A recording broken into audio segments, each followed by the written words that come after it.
Nas últimas semanas, tem se falado muito com relação a casos de hantavírus. E esses casos têm trazido preocupações, principalmente para as autoridades em saúde no estado, no país e também de forma internacional. Por esse motivo, nós trouxemos aqui na tela da TVC para conversar conosco o superintendente da Vigilância em Saúde da DIV de Santa Catarina, o Dr. Fábio Gaudenzi, para falar qual é a situação. Afinal de contas, tivemos também a informação do primeiro caso de hantavírus em Santa Catarina. Dr. Fábio, boa tarde. Olá, Saúl, boa tarde a todos os telespectadores, obrigado por trazer a gente para conversar um pouquinho sobre esse assunto que tem trazido bastante dúvida na população. Exatamente, gostaria que o senhor trouxesse uma atualização. Tivemos esse primeiro caso, qual foi a situação desse primeiro caso, onde foi o contágio, está relacionado àquele navio onde um caso também foi detectado, teve uma outra situação com 2 mortes. Queria que o senhor trouxesse um relato nos atualizando e atualizando quem está em casa. Bom, perfeito. Primeiro, a gente precisa fazer um breve relato da doença, né? O que é hantavirose, tirar um pouquinho dos mitos que têm sido divulgados para que a gente entenda bem e entenda qual é o nível de preocupação que a gente deve ter, né? Então, é importante a gente lembrar que a hantavirose é uma doença que ela foi inicialmente identificada na década de 1950, na região da Coreia, durante a Guerra da Coreia.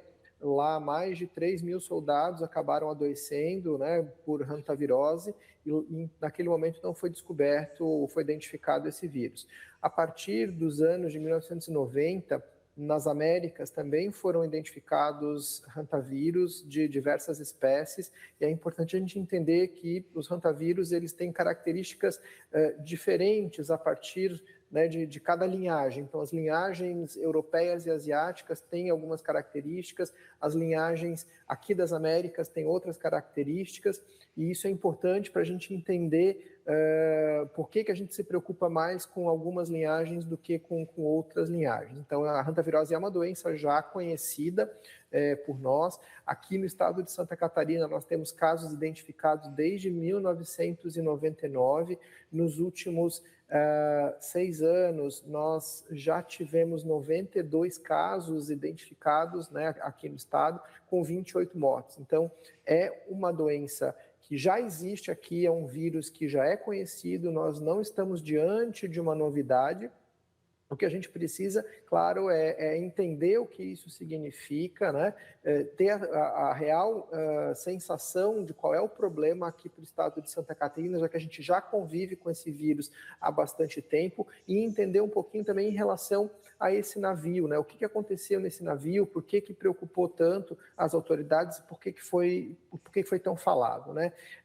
Então, o que aconteceu no navio é que uma pessoa, enfim, um passageiro que desembarcou na Argentina acabou tendo contato naquele território com uma linhagem diferente do hantavírus, uma linhagem chamada linhagem Andes, que é a única linhagem que a gente tem até hoje identificado que tem a transmissão interhumana. Então, essa pessoa voltou para o navio e, a partir daí, como é a única linhagem que tem essa possibilidade de transmissão interhumana, dentro do navio ocorreu a transmissão para mais 10 pessoas e, inclusive, já foram identificados 3 óbitos. Então, é um surto localizado, causado por uma linhagem específica e que acendeu esse alerta para essa situação da hantavirose.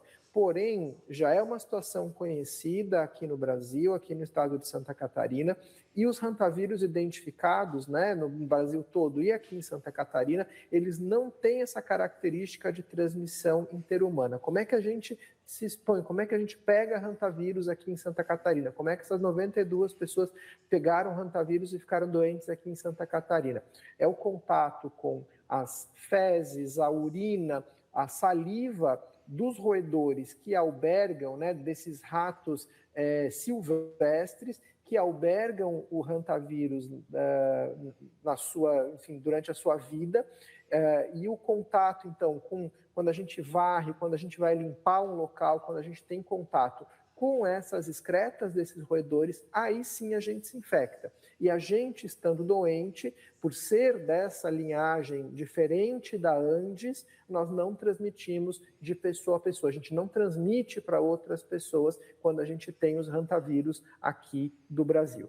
Bom, o senhor falou aí de roedores que normalmente estão no mato, mas o caso aqui, por exemplo, a maioria das nossas cidades tem esses ratos, né? São ratos que vivem aqui no convívio urbano. Eles também representam o risco e quais os cuidados que as pessoas têm que tomar? Não, perfeita a tua pergunta, Saul. Como a gente estava falando, a gente tem uma série de características biológicas dos hantavírus e eles são vinculados, eles estão adaptados a espécies específicas de roedores e roedores silvestres. Os nossos ratos da cidade, né?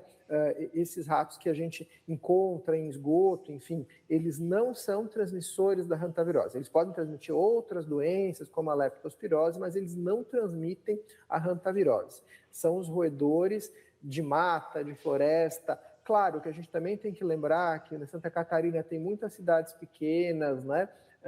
Mesmo aqui em Florianópolis, mesmo aí, né, Camboriú, a gente sabe que muito próximo de onde moram algumas pessoas, a gente já começa a ter zona de mata. Joinville também tem essa característica.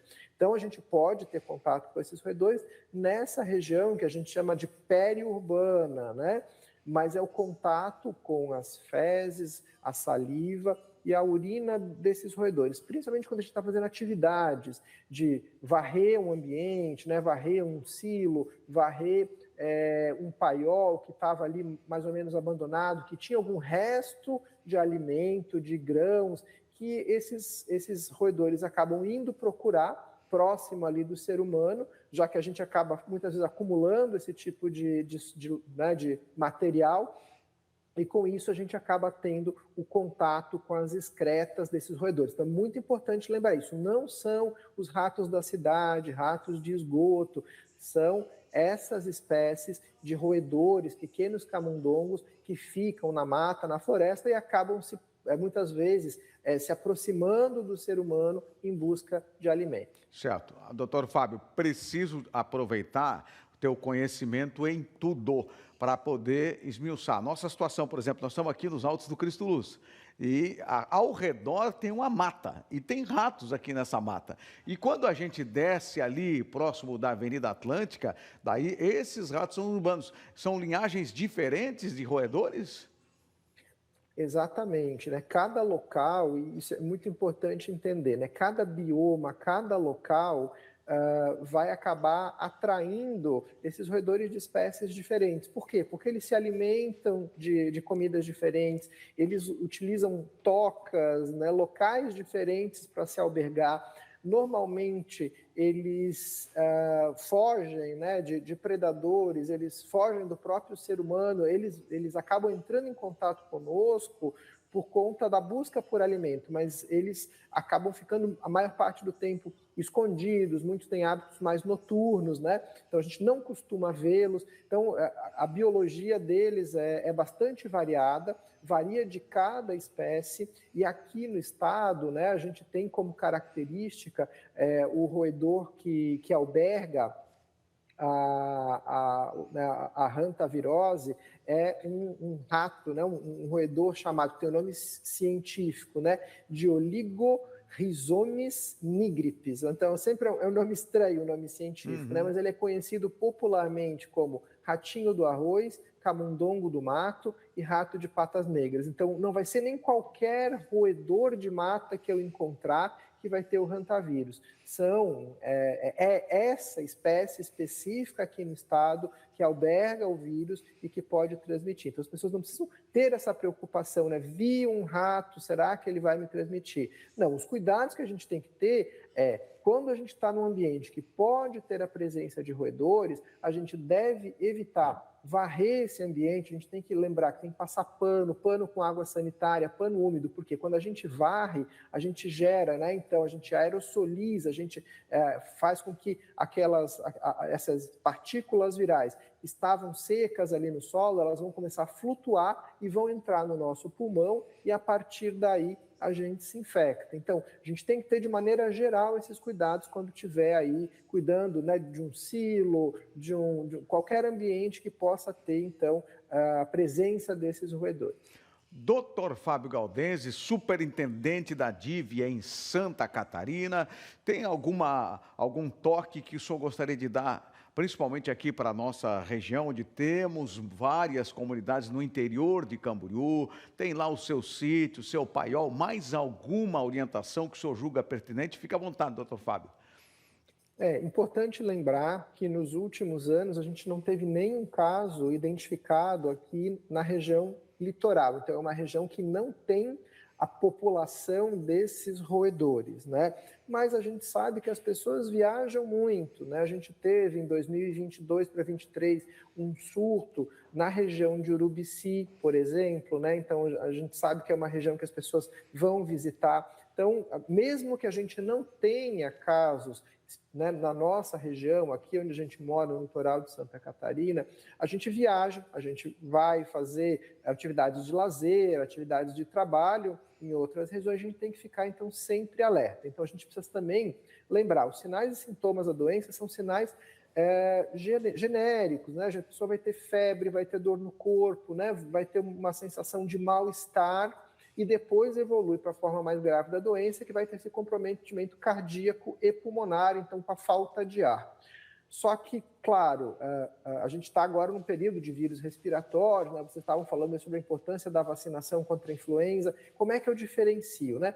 Normalmente os vírus respiratórios, eles vão ter essa característica de ter sintomas respiratórios altos, que a gente chama. Então, a gente vai ter coriza, a gente vai ter secreção nasal, a gente vai ter uma tosse produtiva, a gente vai ter a presença de dor de garganta. Nada disso vai acontecer na hantavirose.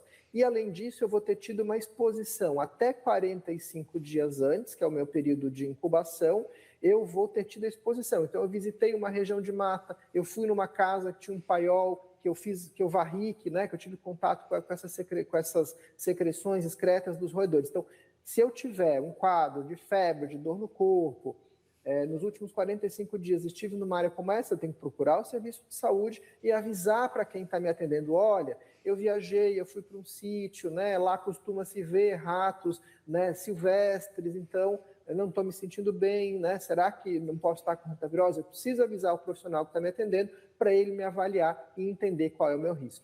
Tá certo, doutor Fábio Galdense, muito obrigado pela sua gentileza de nos atender. A gente segue acompanhando o trabalho da DIV e também estamos à disposição para orientações necessárias. Muito obrigado, uma excelente tarde ao senhor. Nós que agradecemos essa parceria sempre que a gente tem esse serviço importante com vocês. Tá certo, obrigado. Olha, a vacinação contra a gripe em Balneário Camboriú também está à disposição para grupos prioritários. Com a chegada do frio, Santa Catarina avança na campanha de vacinação contra a influenza, com a distribuição contínua de doses em todas as regiões do estado. Em Balneário Camboriú, para tomar o imunizante, basta comparecer à unidade básica de saúde mais próxima com um documento de identificação com foto e, se possível, a carteirinha de vacinação. Nós já aplicamos mais de 14.500 doses e ainda esperamos. Não atingimos a meta, mas ainda esperamos que a população que está preconizada pelo Ministério venha. O frio veio, nós tivemos uma onda de massa polar recentemente, com as baixas temperaturas, então as pessoas ficam mais vulneráveis. A gente precisa que essas pessoas se vacinem, se imunizem e que dessa forma vão conseguir estar protegidas. A vacina protege da forma grave da doença, evitando as internações e possíveis óbitos. Então, eu convido a todos a comparecer em nossas unidades básicas de saúde que tenham sala de vacina nos horários comerciais de 8 às 17 horas, fechando ao meio-dia, somente a unidade central que fica aberta no horário do almoço. Sendo que nós temos duas unidades com horário estendido, que é a unidade central e a unidade às segundas-feiras na unidade central e às quartas-feiras na unidade do bairro das Nações. As doses são destinadas prioritariamente para crianças de 6 meses a 5 anos, 11 meses e 29 dias, gestantes em qualquer idade gestacional e idosos a partir de 60 anos. Além desses grupos, a vacinação também será ofertada como estratégia especial para outros grupos prioritários, como puérperas, povos indígenas, quilombolas, professores de ensino básico e superior, entre outros, conforme preconiza o Ministério da Saúde. Eu aproveito já para chamar a Bianca Robles aqui na tela da TVC para falar sobre um assunto que eu considero bastante importante, que é o acolhimento familiar. Bianca Robles. Pois é, Saul, eu estou aqui com a Tatiana, que é pedagoga e também coordenadora do Serviço de Acolhimento Familiar de Balneário Camboriú, para contar para a gente um pouquinho sobre o que é o Serviço de Acolhimento Familiar. Boa tarde, Tatiana, tudo bem? Seja bem-vinda. Conta um pouquinho para a gente o que é o Serviço de Acolhimento Familiar. Boa tarde, obrigada pelo convite. Então, o serviço ele consiste em cadastrar e capacitar pessoas ou famílias do nosso município para receber em sua residência crianças, adolescentes ou grupo de irmãos que estão passando por situação de vulnerabilidade. Essas crianças elas precisam ser afastadas da sua família de origem por uma medida de proteção. Em vez de elas permanecerem em um acolhimento institucional, casa lá, casa da criança, elas vão para um lar temporário, recebendo afeto, cuidado e convivência familiar até que a sua situação seja resolvida na justiça. Bom, eu estava aqui conversando com a Tatiana, ela me contou que são feitos diversos credenciamentos, né, durante todo o ano, mas também são feitas capacitações com essas famílias que se cadastram para ser, então, uma família acolhedora. E as inscrições para participar desta primeira capacitação, se encerra nesta sexta-feira. Tatiana, quem quiser se inscrever e ser uma família acolhedora e já participar dessa primeira capacitação, como que faz? Ela precisa estar comparecendo na casa da família do horário das 7 horas da manhã às 7 horas da noite. Tem o nosso telefone também, que é o 47 99291 4156.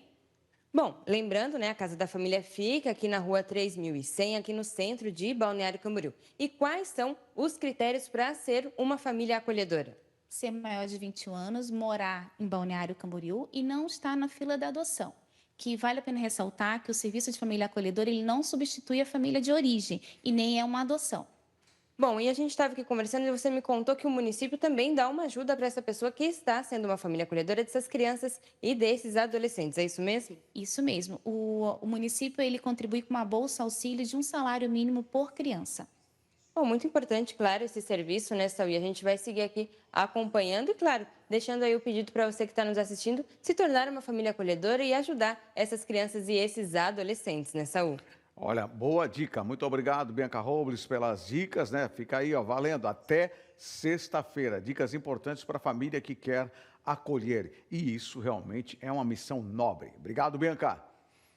Muito obrigada, Tatiana, por estar aqui falando com a gente e trazer todas as informações. Claro, qualquer novidade, estamos aqui à disposição. Imagina, eu quero dizer também que quando uma família acolhe uma criança, ela não muda apenas alguns meses da vida dela. Ela pode mudar toda a história daquela criança. Venha ser uma família acolhedora. Muito obrigada, Tatiana. Uma boa tarde. Muito obrigada, Sam. Uma boa tarde a todos e até amanhã. Tá certo. Muito obrigado, Bianca Robles. Até amanhã, quarta-feira. Ou melhor, amanhã, quinta-feira, né? Hoje é quarta, 13 de maio. A gente faz o intervalo agora. Depois do intervalo, lideranças da região discutem o fortalecimento do turismo religioso, comentário político de Joel Rosa e também a previsão do tempo.